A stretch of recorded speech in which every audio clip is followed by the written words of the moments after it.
El Señor les bendiga, hermanos. Esta mañana les saludo en el nombre del Señor Jesús y les invito entonces para que leamos la palabra del Señor en esta hora. Vamos a leer en el Evangelio según San Mateo, el capítulo 23. Vamos a leer la palabra del Señor, el versículo 13. Dice: Mas hay de vosotros, escribas y fariseos hipócritas, porque cerráis el reino de los cielos delante de los hombres, pues ni entráis vosotros, ni dejáis entrar a los que están entrando.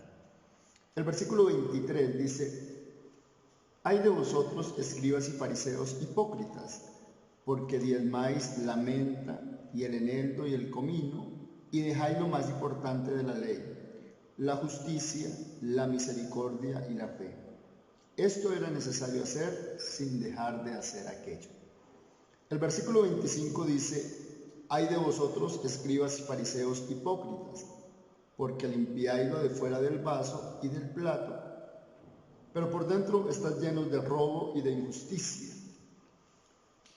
Esta mañana quiero que miremos este sermón. Lo he titulado Estableciendo la diferencia. ¿Por qué estableciendo la diferencia? Bueno, hoy hay muchas personas que leen la Biblia, hay muchas personas que tienen o pertenecen o están agrupadas en algún sector o en algún grupo religioso. Y entonces nos comparan y nos dicen: somos de los mismos, yo también soy cristiano, yo también leo la Biblia, yo también oro, yo asisto a tal denominación o a tal iglesia. Y a mí me salta una pregunta y a mí me salta una duda. ¿Realmente nosotros en qué nos diferenciamos?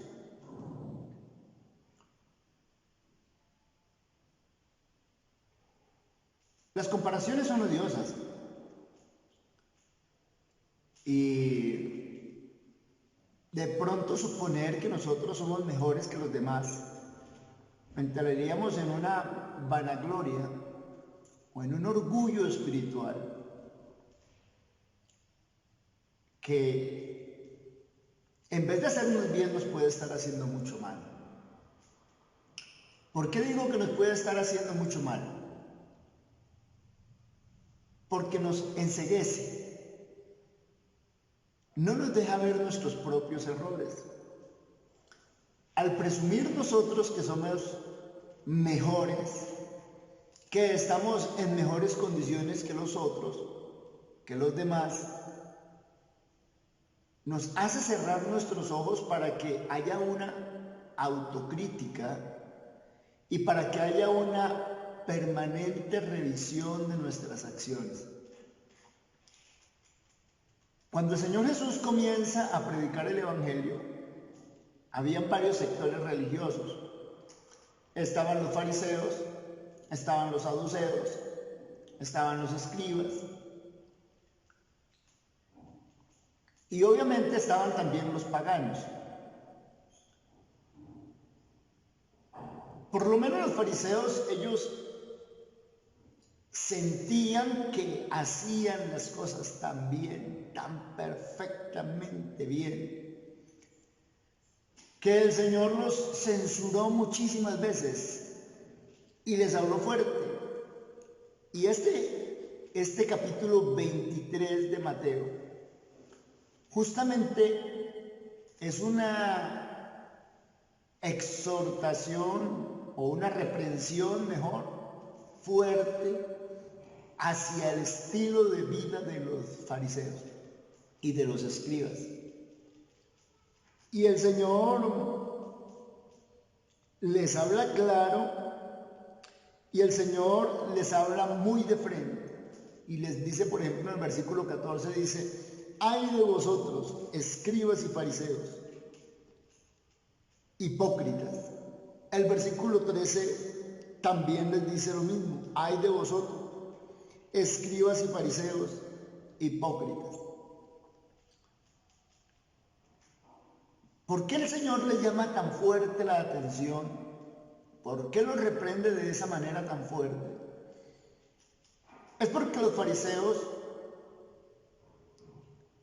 y los escribas tenían acceso a la ley, tenían acceso al documento escrito.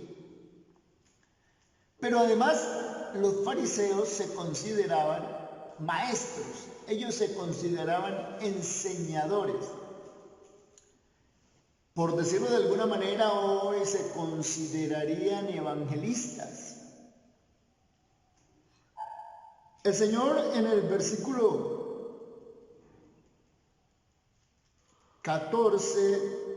15 mejor, dice: ay de vosotros, escribas y fariseos hipócritas, porque recorréis mar y tierra para hacer un prosélito.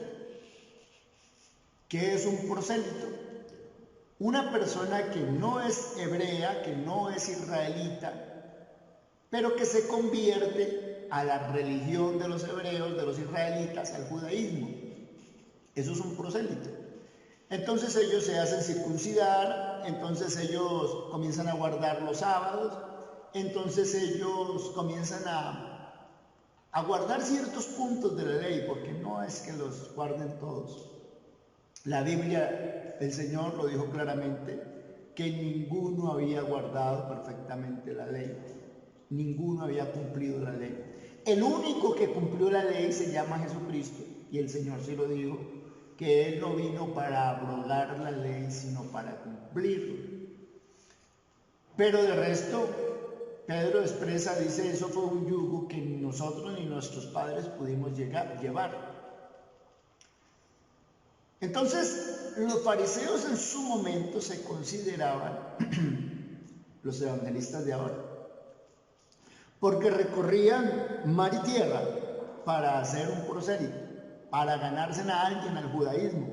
Dice, y una vez hecho, dice el versículo 15, y una vez hecho, lo hacéis 2 veces más hijo del infierno que vosotros. ¿Por qué el Señor los reprendió de esa manera? Bueno, al comenzar el capítulo 23 explica por qué. Dice, entonces habló Jesús a la gente y a sus discípulos diciendo: en la cátedra de Moisés se sientan los escribas y los fariseos. Así que todo lo que digan que guardéis, guardadlo y hacedlo, mas no hagáis conforme a sus obras, porque dicen y no hacen. Bueno, entonces aquí es donde vamos a establecer la diferencia, porque predicar,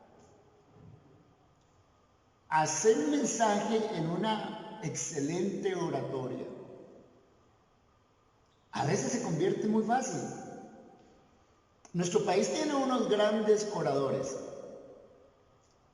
De pronto usted prende la radio o la televisión y escucha unas charlas, unas ponencias, unos discursos de algunos políticos de nuestro país, de izquierda o de derecha, y son unos excelentes oradores. Yo creo y me atrevo a pensar que si el Evangelio se tratara de exponer un párrafo, un sermón, yo diría que los políticos serían unos excelentes predicadores, porque se valen de una cantidad de argumentos para exponer su idea y convencen a la gente. Pero gracias al Señor que el Evangelio no se trata de una excelente exposición o de una excelente oratoria. Gracias al Señor que el Evangelio es confirmado más bien con señales, con milagros y con prodigios. Y es confirmado también con el desarrollo de la vida misma del predicador. Le escuché a un pastor que decía: ¿cuánto demoras en preparar un sermón? ¿1 hora? 2 horas, 1 día, 2 días. Y él finaliza diciendo: el mejor sermón se prepara durante toda la vida. Es decir, que un sermón tiene que ir acompañado de un buen vivir. Y el Señor, reprendiendo a los fariseos, les hace caer en cuenta de eso.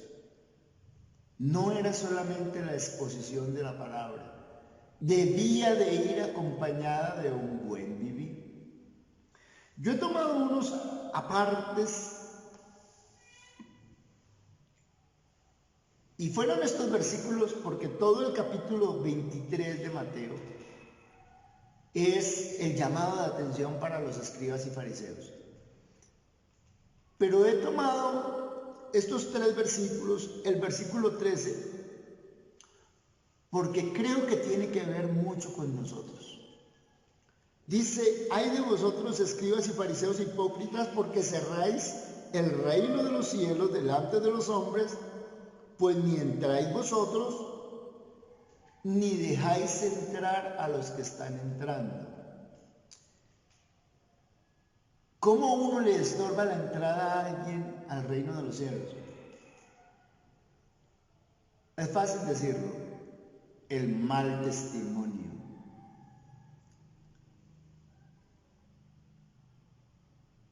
Los comportamientos inadecuados. Las palabras, las frases sueltas, no convenientes. Esas palabras soeces, vulgares, de ofensa, que a veces nosotros pronunciamos contra otros. Nuestras malas acciones, nuestras malas actitudes. Nosotros estamos convencidos que el Evangelio es idéntico a la religión tradicional y no es idéntica. Tenemos que establecer una diferencia. La gente de la religión tradicional, el que mejor se sabía el libro guía y lo recitaba de memoria, ese era el mejor religioso. No digo que la gente se aprendiera versículos, porque en la religión tradicional no se aprende unos versículos bíblicos, pero se aprendía de memoria los párrafos del libro guía y se recitaba eso de memoria, y después entonces entraba a ser maestro o guía de los niños. Y después entonces entraba a ser el organizador de las reuniones en los entierros o el organizador de las reuniones para fines de año. Hermanos, esto no se trata de uno aprenderse cosas para recitar, ni de uno hacer el estratagema, aparentar. No, se trata de vivir el Evangelio como es. Impedirle la entrada a otro. Cerráis el reino de los cielos delante de los hombres, pues ni entráis vosotros, ni dejáis entrar a los que están entrando. Es decir, que nos paramos en la puerta. Es decir, que le estorbamos la entrada a la gente. Qué tristeza le da a uno escuchar a un adolescente que diga: no, yo no vivo el Evangelio, yo no sigo el Evangelio, porque eso para ser como es mi papá o mi mamá, no aguanta. Eso para vivir el Evangelio como lo viven allá los hermanitos disque más consagrados allá, no sirve. Qué tristeza escuchar que personas simpatizantes todavía blasfeman, difaman, critican, se burlan de la vida del cristiano. Pero no porque ellos hayan establecido o visto que nosotros establecimos la diferencia, sino por el contrario, porque nos ven idénticos a ellos, teniendo una doble moral.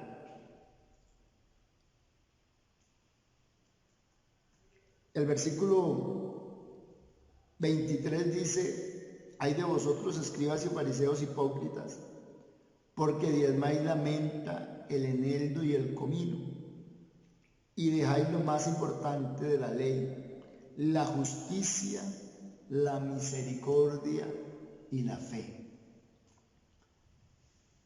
Estos escribas y fariseos diezmaban hasta en las cosas que no debían de diezmar. Porque la menta, el eneldo y el comino era lo que menos producía utilidad.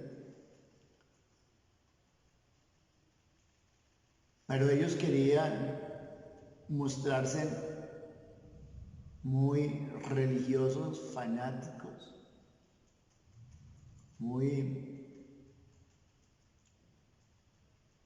muy apegados a la ley. Ellos querían mostrarse de esa manera. Pero el Señor les dijo: pero dejad lo más importante, la justicia, la misericordia y la fe. Esto era necesario hacer sin dejar de hacer aquello. Observando estas tres cosas, la justicia, la misericordia y la fe, ¿hasta qué punto nosotros hemos caído en la misma fracción, en la misma equivocación, en el mismo error? ¿Hasta qué punto nosotros hemos dejado la justicia, la misericordia y la fe? ¿Hasta dónde hemos entrado nosotros a participar de las malas obras de los escribas y los fariseos? ¿Qué es la justicia? Justicia es dar a cada quien lo que le corresponde, lo que se merece. Pero la justicia se practica al momento de juzgar, pero también la justicia se practica en el vivir, pero también la justicia se practica en el actuar.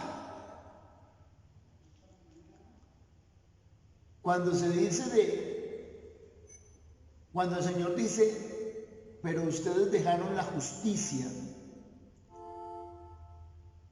es porque los fariseos dejaron de darle a Dios lo que le corresponde a Dios y darle a los hombres lo que le corresponde a los hombres.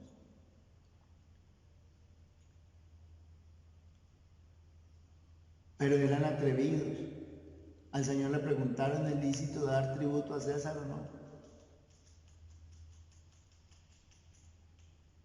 Y el Señor les contestó rápidamente: dad al César lo que es del César y a Dios lo que es de Dios. Practique la justicia. Vivir en justicia. ¿Qué es vivir en justicia?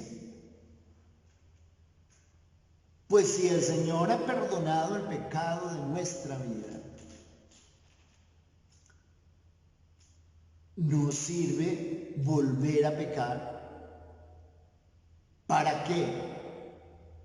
Para volver a crucificar a Cristo, para que vuelva Él otra vez a pagar el sacrificio por nuestros pecados. Cristo fue sacrificado una vez. Él se entregó a sí mismo por nosotros una vez. Así que si nuestro pecado ya ha sido perdonado, no actuamos en justicia cuando nosotros volvemos a pecar. Estamos siendo injustos para con el Señor. Si el Señor ya nos ha limpiado, no es actuar en justicia volver a pecar. No es vivir en justicia volver a pecar. Cuando se vive en justicia, se es tolerante. Porque ¿usted qué espera de los demás? Usted espera que lo traten bien. Usted espera que le perdonen sus errores. Usted espera que al presentar disculpas le acepten las disculpas. Usted espera que la gente lo trate como usted es digno, como usted lo merece. Pero si nosotros no tratamos a la gente como la gente es digna y como lo merece, tampoco estamos actuando en justicia. Si nosotros esperamos que nos toleren, pero nosotros no toleramos, no estamos actuando en justicia. Si nosotros esperamos que nos perdonen, pero no perdonamos, no estamos actuando en justicia. Si nosotros consideramos que merecemos una segunda, una tercera, una cuarta, una quinta oportunidad, pero no le damos una segunda, tercera, cuarta y quinta oportunidad a los demás, no estamos actuando en justicia.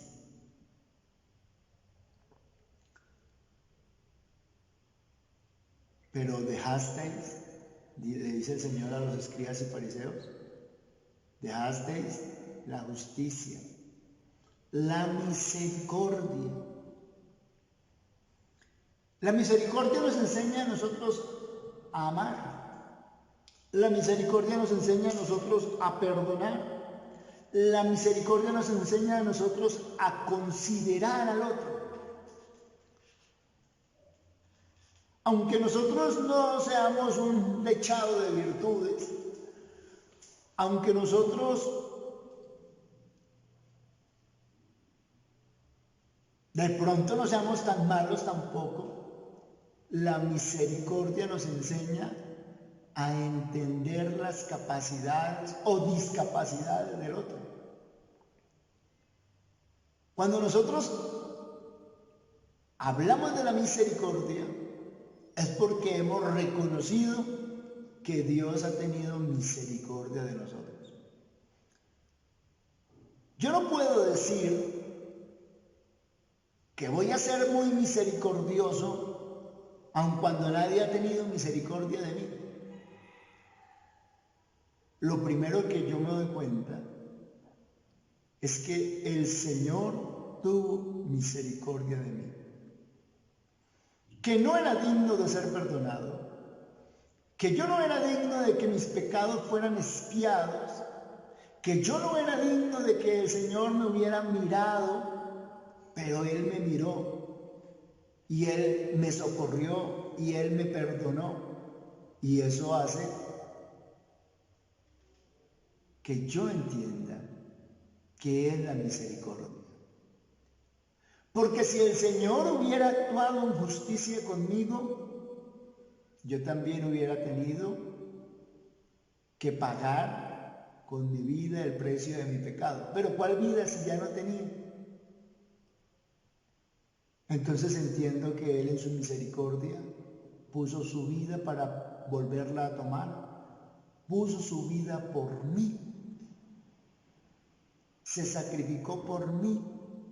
Derramó su sangre por mí. Y entonces entiendo claramente que Él es muy misericordioso, porque actuó en misericordia conmigo. Ahora yo tengo que actuar en misericordia con mis semejantes. ¿Qué le criticó el Señor a los fariseos? Que dejaron la misericordia. Que dejaron la fe. Uy, pastor, pero eso sí no nos pasa a nosotros. Que no. A veces nosotros somos los más incrédulos. Hay personas simpatizantes que lo llaman a usted para que usted ore, para que ellos sean sanados. Ellos están usando la fe. Y usted dice, bueno, yo voy a orar, pero yo no creo que el Señor lo sane, porque es un vil pecador. ¿Y cómo es que el pecador sí tiene fe y usted no la tiene? Si es que el Señor es perdonador de pecados. Cuando nosotros ya no vivimos el Evangelio con la misma pasión del recién convertido, cuando nosotros ya no sacamos nuestro tiempo, cuando nosotros ya no tenemos reverencia en cada una de nuestras reuniones, de nuestros cultos, de nuestras devocionales en casa, cuando nosotros no usamos de la reverencia, es porque nuestra fe se nos está acabando. Hermano, la misma reverencia que tenía en los cultos presenciales aquí en este salón de reunión desde donde estoy emitiendo, esa misma reverencia téngala en su casa. Esa misma reverencia aplíquela en su vida. Permita que el Señor Jesús se manifieste en su mente, en su corazón, en su casa, dentro de usted. Pero es que nos falta fe porque nosotros creemos que el culto no es lo mismo allá en la casa que aquí en el salón de reunión. Y tiene que ser lo mismo. Y debe de ser mejor. Porque si usted no ha dejado la fe, usted cree que el Señor también está en su casa. Y que Él se sigue mereciendo la reverencia, el respeto que debemos de tener para con sus cosas. Hermanos, es el momento de que nosotros, verdad, afirmemos nuestra fe, creamos, entendamos que el Señor todavía se sigue manifestando, que Dios todavía sigue obrando maravillas. Dios sigue siendo bueno. Dios sigue siendo poderoso. Él todavía es perdonador de pecados.